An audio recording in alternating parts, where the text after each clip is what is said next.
Welcome, everybody. Welcome. My man Tony with the intro music. I love that. Welcome, everybody, to the Project FITFO podcast. I am your host, Marc Rodriguez. And as you know, this is the podcast where we figure it the F out. And we ask our guests how they figured it the F out. So I'm super excited, as always. Every time I do a podcast, I'm super excited. But this one, again, is very special. I always like to say that. But it truly is. So I have my co-host here, my guest, Emily Herman. Welcome, Yes. Emily. Thank How you doing? Good. Oh, I'm great. Good to Thank have you here. me. Yes, absolutely. I always like to tell people how I actually met Emily or meet my guests. So I met Emily actually through a networking connection. Mm-hmm. How important is it for you to have a great network? Right here, this is because we built a partnership. Yes. We built a partnership quickly Mm-hmm. because we had our values, our ethics, everything was aligned. Right. The stars aligned. Yes. So shout out to Mr. Michael Burrows Yes. for having the introduction of us, my man. If you check out Mr. Burrows, he has got the Debonair Square, so I got to shout him out here. So make sure you look at him on Instagram. He gave me one for my birthday. I said, okay, thank you. I don't know where I'm going to put that, but it's lovely. And he always says, women can wear these too. He always says that. Well, I know what I would do with that. I would put it on the back of a jean jacket and have it sewn in and make it like a thing. And he was like, That's hilarious. But So with that, Mr. Burrows is definitely a great connector, and it's so fascinating of how we met and then how we're able to build this thing that we're building right now, which we'll talk about later on. But I want to dive into you.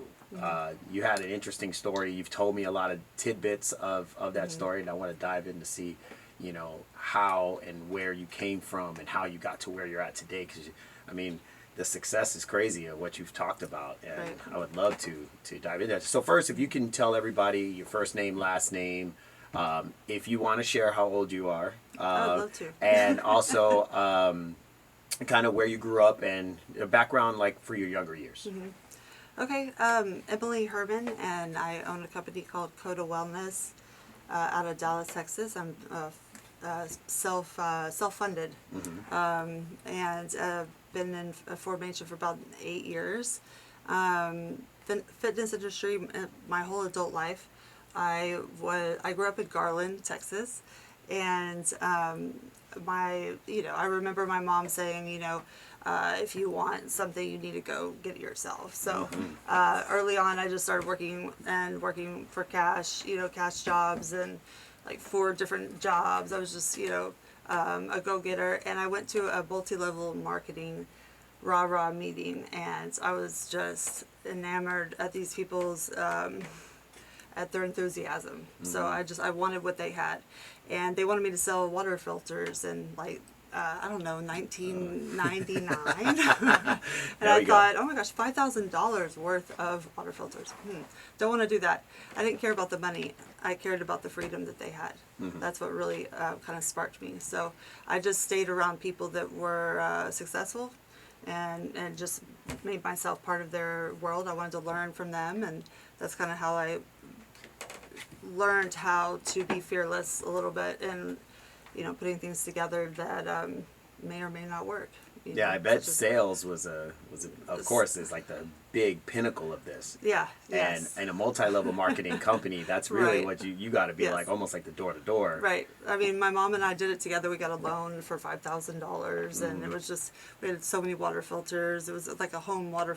This was before there were water bottles, So it was definitely a new concept, and I just knew that I didn't really care about the $10,000, which I thought was a great per month. I wanted the freedom that they had to go and do these things. So that's kind of what drove me and that motivated me. I started working as a fitness, just a fitness trainer, and when you work as a independent contractor, I guess, you're already your own business. So I feel like I've been in business for myself my whole adult life, but it was all about me, right? So you didn't start off at a big box corporate gym. No. You started off independent. Yes, independent. Yeah. Wow. And I got a Pilates certification. I love Pilates. I did probably 10 hours a day of Pilates. I gained 70 pounds with my son. I have a son. Okay. Uh-huh. And, you know, I am 5'11", but it's still 70 pounds of weight that I needed to lose. So I was obsessed with it. I just did it every day. And, you know, I was just training clients. Doing group fitness. It was out of my comfort zone. And then I ran 4 studios for a woman who, she was great. She was a little, you know, neurotic, and but I learned so much from her, you know, and I realized that I loved working for me, but I also loved managing other people and helping them get to a great spot, because I could tell that, hey, I'm great at what I do, but they're pretty good over here, so maybe I can, you know, help them reach their level. And I was never threatened by them as a competition or anything like that. So I started creating my own position. I found what was wrong with their platform, and then I, you know, kind of fixed it, and then they said, whoa. You're talking about the 4 studios. Yeah. Okay. Yeah. So I went in as a trainer, and then I started noticing that all the flaws, and so I just started correcting them. And she noticed, and, you know, she created a position for me. So that's kind of where that started, and I realized, you know, I'm a good problem solver. You know what's funny about that story is that there's a you know, backstory with me, which you know I share with you, is that that's kind of how Manifest came about. So Manifest Fitness Institute, my school that I own, that's how that came about, because I worked at another school, which I will not promote, by the way. But I worked at there, and I did the same thing you did, except I got the opposite response. Oh, like, we don't want like, you what to are you do doing? Why are you fixing that? Because it's broken. Yeah, leave it broke. And it was like, but that's not good for business. Right. Well, we didn't ask you to do that. Yeah. Okay. And as time went on, they realized that I was, you know, too much for them, so they ended up letting me go. Yeah. Was it a very corporate-y type of setting, or? It's a franchise across the United States, so, you know, it was very. It was harder to, It was harder to break it, but the thing is that it's, even each franchise, you know, has kind of an autonomy to do what they want to do. Right. Right. And so I was trying to help out. Yeah. But that's how Manifest came about. So it could go in either direction. So it's good for the audience to know that in your case, it was very positive. In my case, it was positive too, because I ended up coming up with this idea. But in your case, I knew that I was what I was going to do. I just it was a matter of how am I going to strategically get her to say yes to it. Yeah, but and you just went ahead and said, I'm just going to fix the flaws. I'm just going to do that. I'm going to do it out of, because I've noticed a lot of people, if they're being paid for one thing, they're not going to just do something else and not be paid for it. So my time was my time, and I wanted to put it into writing training manuals, doing things like that, or fixing the mind body of software that was kind of messed up. And that she had all of the access was just open. There was no, anyone could come in and just mess her stuff up. So I put my time into doing that. I thought it was interesting, Something we talked about in my business class earlier today, actually, is initiative. Yeah. And that's exactly what you did. You have to put your time into it a little bit, just, Would you say that entrepreneurship is a vast amount of initiative? Well, yes, until you figure it out, and then you just delegate it. Hey, there you go, the art of delegation. Yes, I love it. So now that you had these studios, right, you took care of those. 4 studios. I did everything but own it. Yeah. Do you have a college education? Okay, so I graduated a year early from high school. Okay. Going to Garland. I looked at my senior year and I thought, I'm not coming back here for that. So I did night school, and I got everything done. And the counselor said, you know what, you're never going to amount to anything doing it this way. And I always remember that, because I said, okay, I'm going to prove you wrong, or I'm just going to prove to myself that that's not true, I just thought that their curriculum was crap, so I didn't want to come back for a full year for that. And then they gave me a scholarship for graduating early, and I used a little bit of it and decided that I just wanted to hustle and make cash. And so I had about 4 restaurant jobs, and then, went into fitness after that. But Okay. Yeah. Hey, so college wasn't the route for you, which No. is good, because I mean, some people, they think that that's the only route they're supposed to go, and if they don't do it, they're a failure all of a sudden. And Right, it's right. I encourage my son. I mean, my son, I raised him to think that college is the way to go, because I just thought, hey, why make it a little bit harder on yourself if you don't have to, right? Absolutely. Yeah. Is he your only Yes, one and child? only. Okay. Yes. And he's how old right now? Almost 20. Almost 20. There you go. You He's almost a got him out smarty the pants. you almost got him out the teen years. I mean, he's still, like, I have more responsibility for him now than I did when he was living with me, so. Yeah. So are you, know. he was born in 2004. Mm-hmm. Yeah. Yeah, so was my Yes. daughter. Good math. So we have the same age. That's my baby girl. So But is she, what, a freshman in college? she was supposed to be a Okay. sophomore right now in college. Okay. But He's a sophomore, yeah. Yeah, but she dropped out. So. Yeah. Well, But she's doing really well though, and and it's funny how it's funny that we bring this up because I was a little upset. I'm a full transparent person on my podcast too, so I was a little upset at the fact that my daughter had dropped out. Because you wanted her to go to college, and I wanted her, just like you said, and we align. Right. I told you our values align, because exactly what you said, exactly what I think, which is that why make it harder for yourself? Yeah. Like, have that college education so that way you at least have that as a backing, right? But I also believe that it isn't the end all be all. Right. To be like, well, I need to have a college degree. You Yeah. don't necessarily need that. Right. You have to be smart and strategic. Yeah. Well, she dropped out, and now, I didn't really like the direction she was going, but now she's actually a managing partner of after-school athletic program. Oh, nice. In Arizona cool. at I love 19 that. years old. Arizona. She'll be 20. She'll be Yes. 20 here in November, and Okay. she's like almost, I think, the third one down from the top. Mm-hmm. So, and it's her work ethic that actually got her promoted. Okay. Yeah, that makes sense. And Because of you.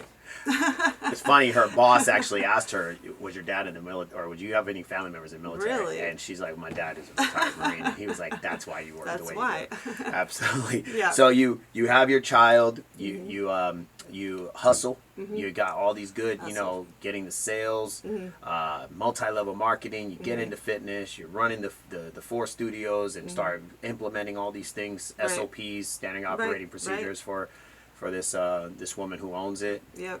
Now what? I had maxed out. Like she belittled me in front of my team, and that was a little, it was kind of hard to take. And I went on salary, which I'd never done before, and I was like, ugh, I'm doing everything, except for just owning the place. So it was very frustrating, and I knew I needed to do something else, but so I kind of quit and got fired at the same time. So make sure I understand this correctly. So you were belittled in front of your team. Yeah. You Yes. wasn't even getting paid Ugh. a No, good I salary. didn't realize they were. I agreed on the pay, but then the taxes that came out, I didn't realize that was going to be so much. Oh, Uncle Sam So, got to get his. Yeah. And so at that point, you were like, okay, you were pretty much doing everything. Yeah, I just pulled in too many directions, basically. Yeah. And this is important for everybody to understand, because when it comes to leadership, now you're a major leader and you own your own businesses. So I'm sure that these experiences have actually helped you how to deal with your personnel. Oh, absolutely. And I think the people that I was around at the time, for instance, my boyfriend of 10 years actually, but he's a CEO, or he retired CEO, and I basically just listened to him. And I never asked him for advice. He didn't tell me advice, but I listened to him. And then when I got fired and quit, I was approached by a district manager for Lincoln property, and she was in multifamily. And one thing I've never done and never been fond of is corporate America, right? So all of a sudden, I'm being presented with this opportunity in corporate America, and I thought, I don't think so. That's just so beneath me, and she wanted me to teach Pilates at these apartment gyms. I thought, oh my gosh, but I went and toured her properties, and I realized that this might be something I could really do something with this. And so that's sort of the reason I quit, because I wanted to do something else. So I had 3 properties right off the bat, and she wanted me to scrap the whole program and just start from scratch. So again, I'm a fixer, and so let me fix the problem that's going on. And so that's what I did. And then I just had this, it was not so much fearless, it was just kind of like, well, what, the worst that can happen is it just doesn't work, you know. But what I learned is, from the beginning, is that I don't have a brand, I have a service, and I don't know anything about multifamily, so I'm going to sit behind the property and kind of ride their coattails until I figure it out. Yeah, till So you I did figure that it out. Yeah, yes. And multifamily, because it's a whole different animal. So it's very competitive, it's this and that. And quickly I realized that fitness is not the only thing that needed to be offered. I mean, you can't reach all the people that you need to reach with fitness only. And, in apartment buildings, there's just so many different types of people. And coming from group fitness, I would never take a group fitness class in my apartment building if I lived there, because I would feel too intimidated. So I knew I needed to reach everyone else that was there. So that's when I went into wellness versus fitness. So you transferred your program from fitness to wellness. Yeah. And how did that work out for you as far as, that transfer? It's just of the names in general. Yeah. So it was called Fitness and Wellness from the beginning, and I quickly just dropped the fitness one because it was too intimidating for people. And what I realized is, I said, I know you have a limited budget, but on all these properties, one was Legacy West, which was just coming about, and they had 3 classes a week, and I said, let's do 60 for the month, and well, we don't have the budget for that. Well, just hear me out, Let's put them all on there and see what people want, and then we'll just get rid of the rest. Well, we ended up keeping it for 3 years at 60 classes a month. 60 classes? Yeah. Wow. So I'm assuming that's at least 2 a day. Yeah. Oh, yeah. Yeah, for sure. So then we had another property that was 2,500 people, and that was its own little town. And I tripled the budget when I added the wellness component, and it's just kind of grown from there. So the properties get people who actually stay in the property. Yes, that's our goal, is the retention. And then you are providing that service, so that way it can help. To help with the retention. Right. So then I realized I need the data. I need the analytics on if this is actually working. So I started having all the instructors take photos of their class and turn them into me, so that I knew that they were there. So I knew that it was successful or not, and what do we need to do differently. And I gave it to the management. They gave it to the owner. The owner was very involved. He's a former Cowboy player himself, and he believes in fitness a lot, and he was just in awe of, because he could see his ROI just happening, with the photo. It's just nothing new or different, but it really went a long way. That's amazing. Yeah. So you now build this wellness program, and the name is?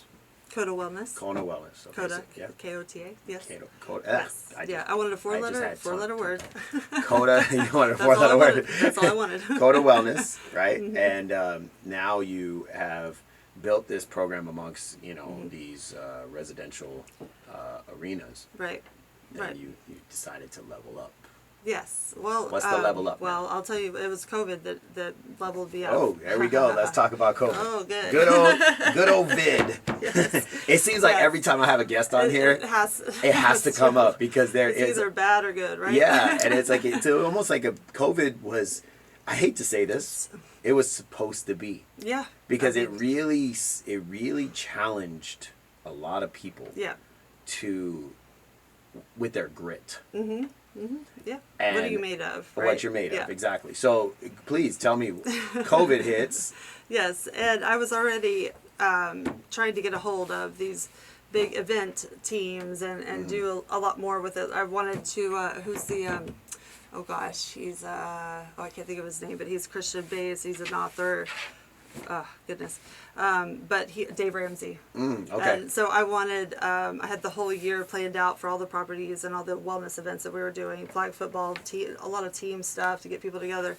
And so Dave Ramsey's team, they were hard to get a hold of. There's some other ones. And then all of a sudden, COVID just slowed everything down, everyone was calling me. Dave Ramsey was calling me, not him, but his team, and a few others. And so I had access to everyone that I was trying so hard to get a hold of. And then what really changed things was I ended up talking to an owner of a marketing company specifically for multifamily. They were one of the fastest growing marketing companies. I talked to the owner every single week, just because we were both like, we're shut down, so what are we gonna do? Let's talk, and So I would never get that opportunity to hear his insight if COVID didn't happen. Yeah. I learned a lot from that. What is your why? What problem are you solving? It's not about you. Don't go out and say, hey, here's how great I am and here's how great Kota is. Yeah. Nobody cares. They want to know, like, how can you help them? So when I understood that, then it really changed the dynamic. Lincoln Property was my biggest client, so they allowed me to do the online, the virtual, training and things. I had 25 instructors. Excuse me. Thank you very much. And God bless America. Yes. Okay, go ahead. I went from 25 instructors to 2 that wanted to be on, doing the virtual training. And I was like, okay, all right, girls, let's go. One was very challenged, with all of this. The other one was great. Debbie, I love you, but her lips got bigger as she she just got all into it, and she's great. But two people, I was just a little, all right. Okay, what else can we do? I had some celebrity chefs that did things for us for free online. It was a lot of cool stuff that happened. But then Lincoln calls me and says, the manager says, we need you to reopen the gyms. I said, great, let's do it. She said, but we need you to clean them. So I had about 10 to 15 gyms that had to be cleaned, and I needed to hire people. And she said, get your trainers out there. I was like, I don't think any of my trainers are going to clean the gyms. I can ask, but so I just one did. Get one needle in a haystack. I call that one. It was interesting.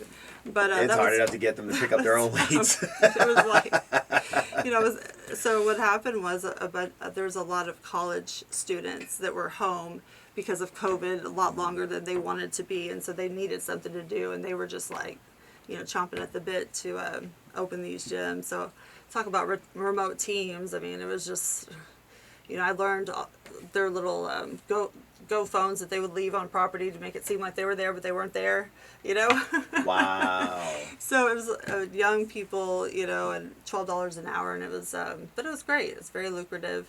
And I realized that, okay, if I can pivot to that, then I could do anything that I want after this, Yeah. So, I don't know. Every new property I have accumulated has been from a referral. I've never done any kind of cold call or, anything like that. So that's been really great. But so referrals has been your main moneymaker. Yeah. The main way that you've gotten business. Right.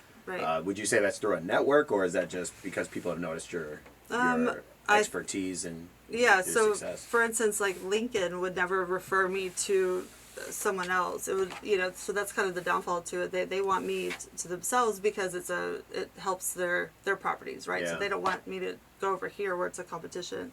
So what I found was someone would reach out to me from an office building. So they're not competing anymore. So now that office building has a property management team that has a lot of buildings, and they just refer me to their other buildings.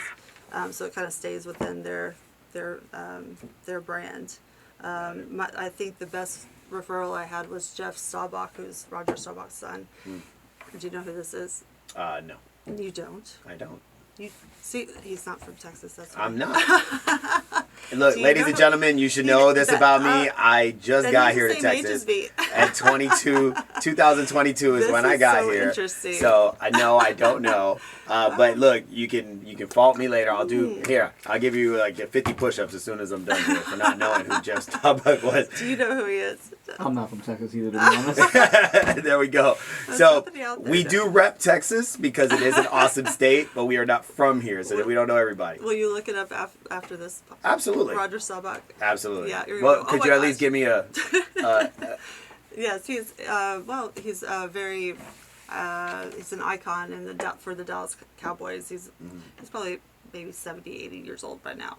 But he's very famous in Dallas. In his own right, yes. Got it. And so his son. I have actually made a carnal sin here by not knowing who this. Obviously, hey, I get. See, this is. Remember we talked about delegating. Yes. Hey, Tony, get on that. But Jeff is his son, and he owns so a lot of the former Cowboy players that are a little bit older, they did, they immediately went into real estate. And so Robert Shaw, who was over the portfolio that I had with Lincoln, he was the same. He had a small bit with the Cowboys. He went into real estate, and then he built up all of Uptown 20 years ago or so, and then all of Legacy West. And so Roger Staubach's son, Jeff, he offices in the same building, the Douglas building, that we do our yoga and things like that. And he came to one of our events that my strategic partner, put together, and he loved it. And he just, he started texting me, when it was snowing and nobody was going out, there's no electricity, and he's like, hey, is our class still happening today? And I said, no, Jeff, no. Nobody's out today. But he also asked me if him and his wife could have a massage at their house. I said, sure, let me figure that out. So he says that I'm known for being the one that can get anything done, which is a big... The connection. You connect people, and you make things happen. Yeah. If I don't know how to do it, then I'll figure out how to do it, or find somebody that does it. Figure it the F out. Yeah. Yes. You got it. I love how this is going. You're showing us how you do it. Absolutely. Yeah. So you talked about your strategic partner. Mm-hmm. Yes. I would love, because I this is the same person, right? Andre. Okay, yes. I absolutely love Andre. Shout out to Andre. Andre. She will let you know she's from Compton. LA, but some Compton. Yeah, some she people. would tell you. Just like I'm Dallas, but I'm Garland. Yeah, exactly. So how did that relationship come about? Yeah, so I think I met her right before, the year before COVID, like 2019. Actually, I started talking to her on the phone. She called me, and just like anyone else would, and said, hey, are you a yoga studio? It was like, no, I'm not a yoga studio. And she said, oh, okay, well, I work with multifamily. I said, I work with multifamily. But she works in events. Okay, I work in fitness. I don't know. It's funny. It's just like Michael Burrows. I don't know what she said or what he said, but it got us talking and very interested in meeting, just all of a sudden. And I think that they're really good at what they're saying, and I'm just like oh yeah, sure. So I don't know how they do it, but we met the next day. We set a timer for 45 minutes because I had something to do, so did she, and then we actually went a little bit over. We're like, okay, we need to stop. But we're like soul sisters, honestly. It's just like we just got it. And she was doing her own business in multifamily with events, and or she was trying to, and I was doing my thing, and we just kind of just bounced ideas off of each other, being in the same industry. It's very niche. And then eventually, it's funny because, yeah, of course I would love for her to be on my team, but I don't know that I could pay her necessarily, and then she said, you know what, Emily, I decided I'm gonna stop doing my thing and I'm gonna do your thing, so I'm gonna be working with you. I was like, oh, that means I need to pay you. Okay, not sure how I'm gonna do that, but I'll figure it out, And we're gonna go into this I want to go into this part. So this is pretty cool that you essentially this is why I like this, because you're a leader. And the reason why I say that is because you have somebody as awesome as Andre is. I mean, she's really awesome. Right. That saw your vision. Yeah. Saw your path and said, such a compliment. I want to drop what I'm doing. Right. And I want to follow you. Right. And you said, oh, I got to pay you. Go from there, because that's a good one. I too have had this dilemma, so to speak, where I'm like, I can't pay you. Yeah, I'm flattered, however. Exactly. And then what went from there? Well, so I had it's interesting because people that see the vision too, that just are not going to be loyal and really have your best interest in mind, they were coming out of the woodwork, and I know that I'm an observer, so I sit back and I observe and I watch them, and maybe I'll give them an opportunity and see what they do with it, to see how they are. And so I had someone from Equinox that I was overpaying, by the way, and she had some great ideas that were ideas. You know, they were not actions; they were ideas. I had the same ideas, but not as elaborate. And I actually wanted to take her on as a 50-50 partner in this venture that we were going to do. And Andre was just there, Andre and I are a little bit the same, where we're coming up with ideas. How am I going to pay someone to come up with ideas with me? That doesn't make sense to me. So, you know, I had to tell her no. I said, maybe whenever you get business for us, then I'll give you some of that, you know. But right away, the girl that I was going to go 50-50 was not a good fit at all, you know. If you've read the 48 Laws of Power, yeah, like number 2 or number 3 is just like, if there's somebody taking the leader down, and it's not for the leader, get rid of them, you know. Yeah. That quickly happened. That's amazing. So I would like you, because that's a gem. That's a gem right there. If you could let the audience know that one more time. So if there's someone in your organization that has a management role, and that starts kind of being toxic to the team, you got to get rid of them. Absolutely. Yeah, because they will take the whole thing down. And I've experienced that myself, and it's amazing that one person can bring your whole empire down with not even much. Right. Not even much. It's just a negative attitude. I think a little envy, you know, that really gets people. So, and I realized at the end of the day that, yes, I knew who she was, but I didn't really know anything about her, you know.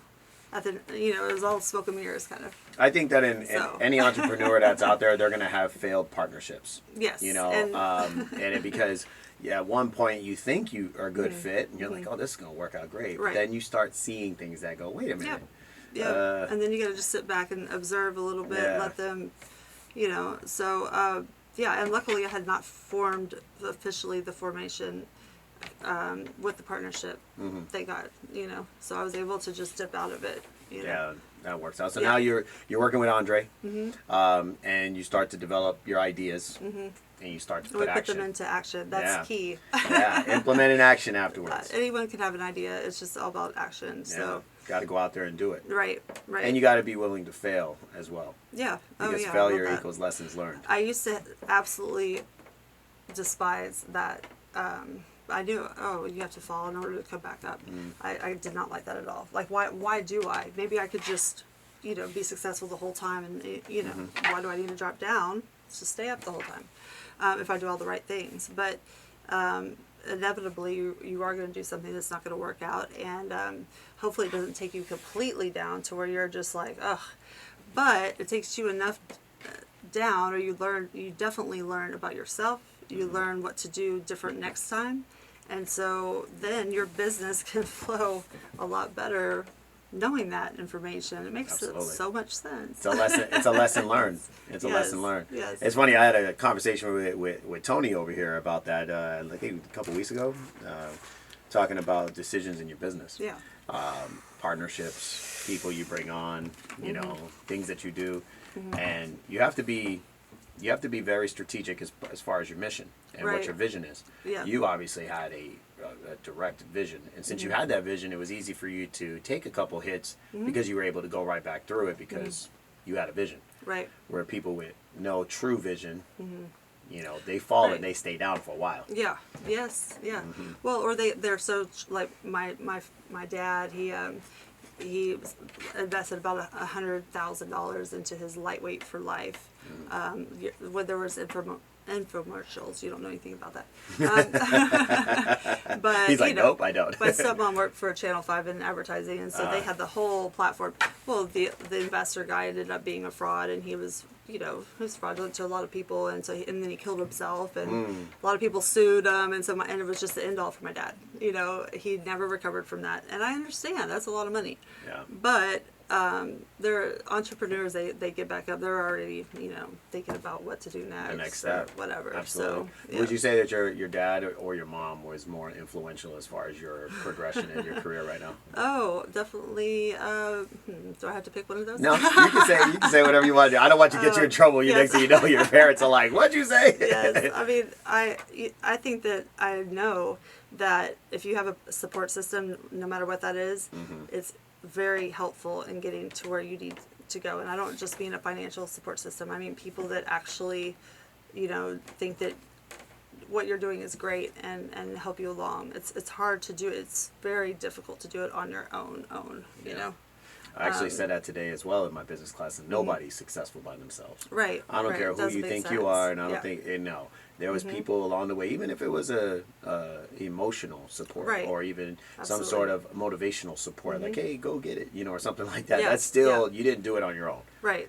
So that's very important to know. So now you got this team of the great Andre and yourself. Yes. So both of you two are doing this thing. Yeah. What's the next step after that? So now you got this together, and I know you guys are expanding. So where are we going with that? Well, so being self-funded is tricky because you don't have. Some days I'm like, man, if we only had some funding, But my ex, who's a CEO and also a very good friend and mentor now, I kept asking him, hey, I need funding. He said, no, you don't. Just don't do it. Not with the service that you have. You don't have a brick and mortar. That's totally different. So there's no need to get into debt or owing other people money or having to perform so I listened to that and it's like I could be so much more if I had the funding, right? But so what's next? It takes a little bit more time to get to the next step. So you have to find people that are already doing it. That have it. I like how you said that. It looked at me like you. And I realized that, and my mentor person, he said, "Oh, I don't like that. I don't like that you're having a partnership because now you're taking away from your business." I said, "No, well, partnership is what I'm calling it. It's different. I still have 100%. We're just adding our." I would call it more of affiliation. Affiliation, yeah, okay, and yes. Affiliation is I would think is better as far as collaboration with an like affiliate, which is great because that's what we're doing. Yes, and it's what we're going to build together. Both your program, my program, is it's not new age, right? But it's definitely new. Yes. And why do you think that it's new? Ooh, you turned me into the guest. I like this. You're the host now. Welcome, everybody. I really believe it's due to personality.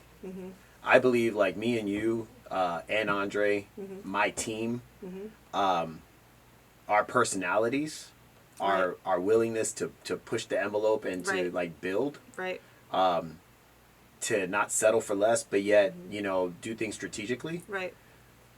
But then all of us had somewhat of the same vision. Yeah. Yes. Which is very rare. Very rare. And I also believe in, at the end of the day, work ethic. Yes. Absolutely. Mr. Burrows introduced us. Yeah.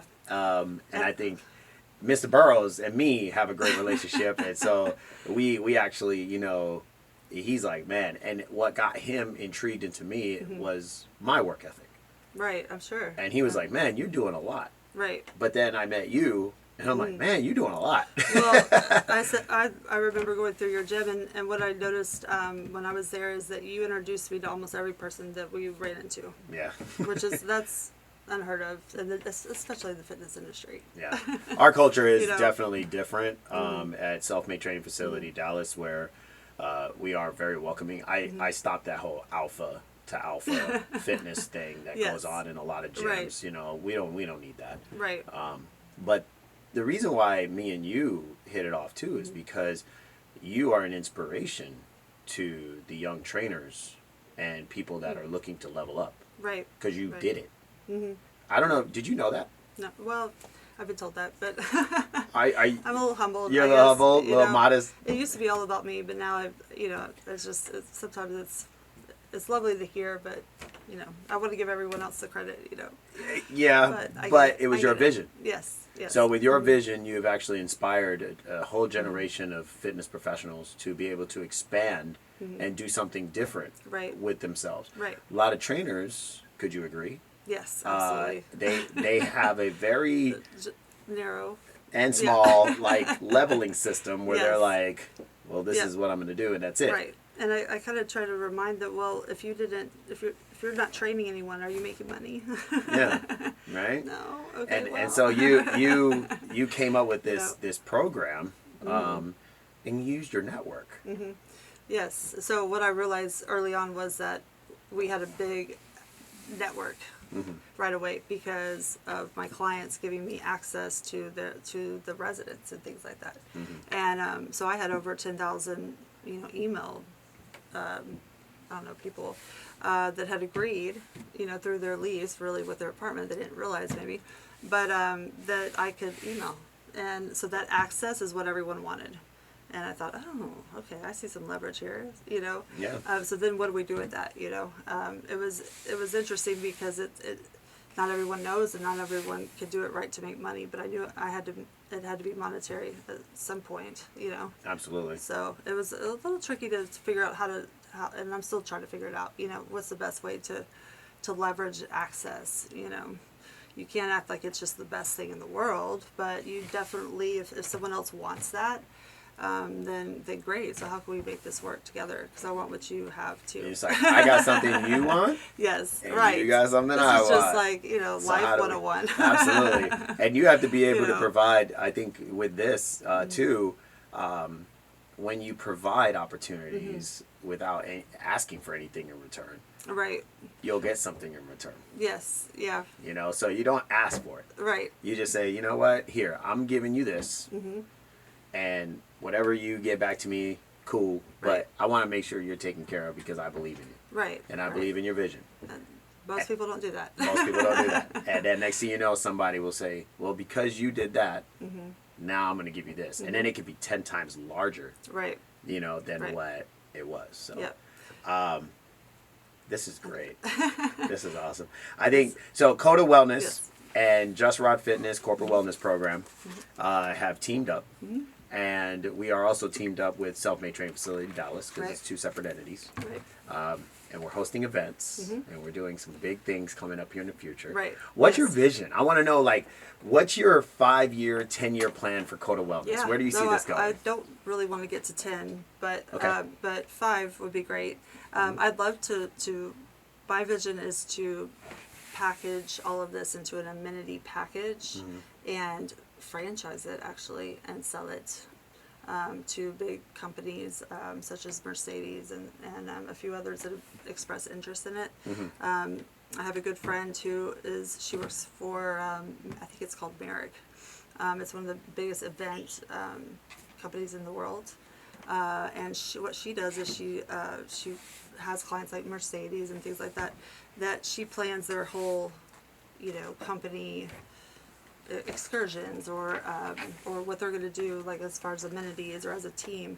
And she said, if you can package what you're doing and to make it flow and have the analytics and everything like that, then you could franchise it and I could sell it for you. Absolutely. So I was like, well, that's great and everything, but that just gave me an idea of, let's really tighten this up and make this run smoothly and seamlessly, and then we could go into, all kinds of different avenues. So. Now, Kota Wellness handles not only fitness, but also when you talk about wellness, what are we talking about? Yoga, So Pilates. So broad. It's so broad. So what I figured out was because it is so broad, it's easy to get pulled in different directions. So you really have to hone in on your audience and what they want. So what we found is that we're definitely on the cutting edge of what's coming up in the office space amenity world. They'll have an office building will have a whole floor of just amenities, and it's interesting because they're kind of accommodating the worker that's coming in. They want them to be happy there. They want them to stay after work. They want them to be involved, being in their office space, right? So. nobody probably would have thought that with the whole COVID thing. It's like, office spaces were just kind of eliminated. But now it's just like, okay, we need to get people in. How do we do that? Well, we bring in some wellness options. Let's make you feel good when you're there. Some relaxation or mindfulness or, rah-rah sessions and yoga, of course. Snacks, healthy snacks, things that make you feel good. Happy hours. Yes. So yeah, it's kind of broad, but we want to dominate all of the amenity floors or amenity spaces in these big buildings. And you will. Yes, yeah, of course. And you will. Yep. Absolutely. Well, So, Emily, it's very this has been awesome. If you Yes. can leave your parting words to the audience, maybe give them a tip, maybe give them some sort of motivation, Okay. give them something based upon your experience and what we talked about today. What would you say to the crowd? Well, one thing that always resonates with me is when I've met Uber leaders. I'll just tell the Jeff Bezos story if I can. Yeah, go ahead. I was fortunate enough to go to one of his leadership meetings, and I had my photo taken with him. I made a funny joke. He didn't think it was that funny, but I actually didn't even know who he was when I, had to Google it first. But Well, kind of like me and yeah, Rogers. Yes, Yeah. yeah, kind of. But he's the richest person in the world, and so like everybody should know who he is, right? Jeff Bezos, And I just, yeah. I just didn't know. Okay. So, but I listened to him. He was talking about doing business in space. I thought, okay, all right, let me try and take note of that. But one thing that he did say was, he said, if you have an idea and it's just kind of out there and it's not the status quo, it's not, you're going against the grain a little bit, and that's really hard to do, right? And everybody on your team is telling you this, it's horrible, this is a horrible idea. But you keep looking at yourself in the mirror every day and says, you know what, that's a great idea. I still believe in it. I know that it's going to work out. He said, just keep on it, because the ones that are making those wild, unique decisions that no one really agrees with, those are the ones that actually make a difference and make big changes in the world, or become the richest man in the world, right? Yeah. They do things that gets the grain. So do things that gets the grain. That's probably one of the best. Yeah. I don't know. No, tips that's that awesome. You know, Absolutely. Yeah. So Stay true to your vision. Stay true, even though you might feel kind of like a freak. Yeah. The freak shall inherit the earth. Have you heard of that? Yes, I have. Yeah, and Yes. it's true. It's okay to be a freak. It's funny because with that, Mm-hmm. there's also the whole thing about, well, only focus at one thing at a time. You know? You hear people say that, and then I've heard a couple folks that are like, hey, if you can handle all the things, then handle it. Don't worry about what people say, focus on one thing at a time. If you can handle multiple things, handle it. Right. Well, that's what I was impressed with you about, is I said, oh, you should have your own maintenance. You were like, I already have that. You should have your marketing. Oh, I got that too. That's right. We did have that conversation. I was like, wow, this guy is really on top of things. Yeah, we got it. We're trying to, vertically integrate. Yeah. But now with this, ooh. Yes, I know. The sky's the limit. I can't wait. Well, Yes. Emily, I appreciate you Thank showing you. up. Thank you for And having me. remember, everybody, Emily Herman, remember that, where can they find you at, by the way? I'm sorry. KotaWellness.com. KotaWellness.com and yes. on Instagram. Kota.Wellness. There you go. So Yes. with that, thank you, Emily, for being here. I appreciate you sharing your story. And remember, everybody, when all else fails, well, hold up real quick. Make sure to go like, share, and also subscribe to this. You have to, okay? Spotify and YouTube. Okay? Spotify and YouTube. And when all else fails, figure it the F out. And we're out of here. All right. Yay.